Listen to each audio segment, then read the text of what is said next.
Здравствуйте! Вы на канале Солнечный дворик. И с вами я, Елена Бородина. Сегодня у нас речь пойдет о бройлерах. Я заканчиваю третью часть роликов «Чихают и хрипят». Мое лечение подошло к концу. Кто не знает о моей проблеме, я в описании вставлю часть первая и часть вторая, ссылки на эти видео. Но коротко сейчас опишу, с чего все началось. 29 июня я купила бройлеров, как бы арборов, но которые оказались не арборы, а кобы. В количестве 100 штук. Они были недельные. Вес, конечно, у них был не недельных, а там был анекдот. 150 грамм, 90 грамм. Но я их взяла. Привезла в свое хозяйство. Они оказались с поносом. Потом поняла я, что они чихают. А потом поняла, что они хрипят. 2 дня я их подержала на АСД. Поняла, что это уже не поможет.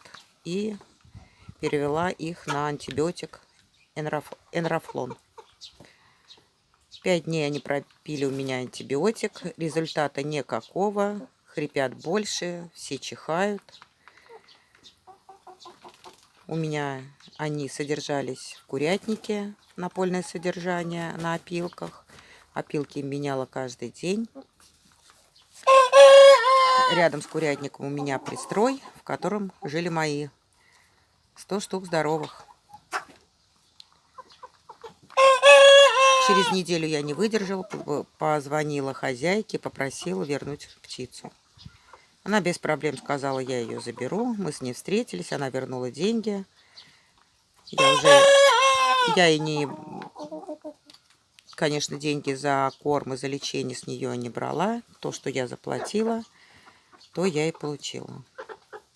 Приехал я в свое хозяйство и через день поняла, что мои красавцы тоже начали чихать. А на следующий день они захрипели. Я сразу обзвонила все аптеки. И зооветснаби мне предложили лечение. Такой препарат, как Тиланик.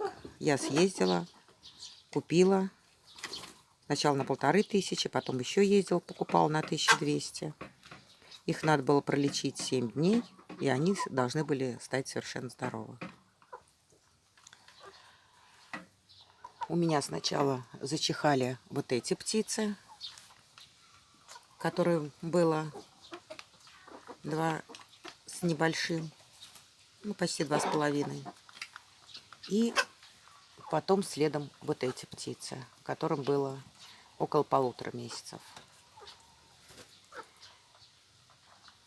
Вот эти не только чихали, кашляли, но как и те птицы, они поносили. Которую я приобретала, она тоже поносила. Но те, которые старше, у них поноса не было. Я их Тилаником пропоила 7 дней, результата никакого. А когда возвращала я птицу, она говорит, а я всех лечу метронидозолом. И дала мне пакетик, там большая чайная, ну такая не чайная, а столовая ложка порошка была.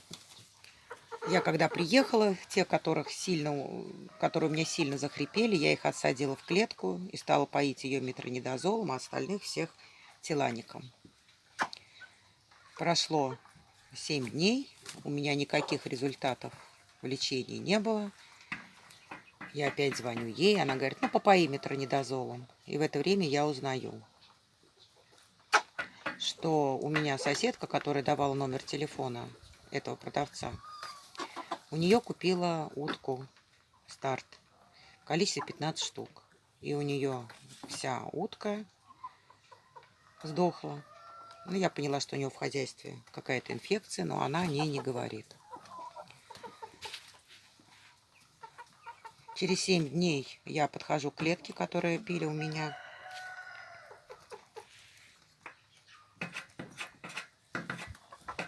метронидозол.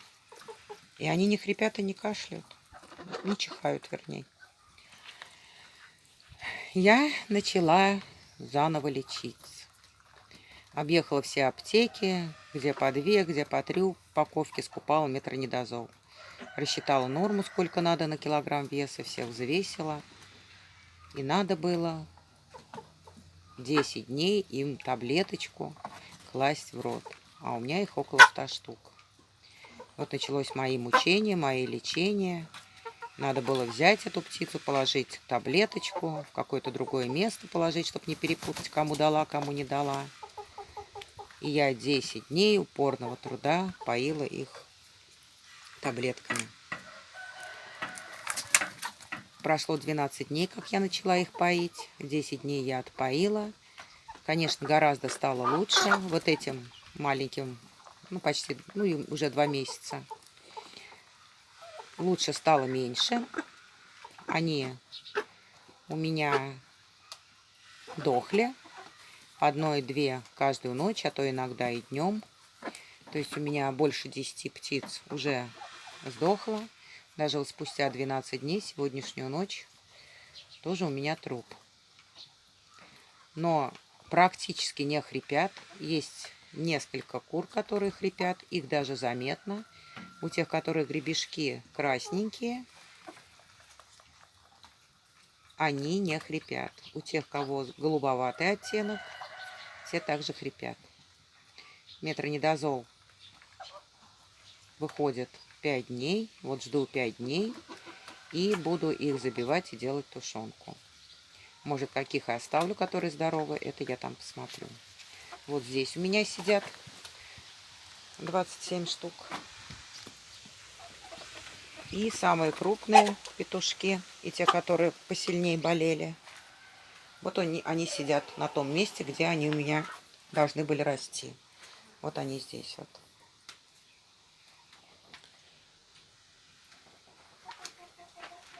А вот эти птички, которые 2 с лишним месяца заболели, вот они здоровые. Они не хрипят, не чихают.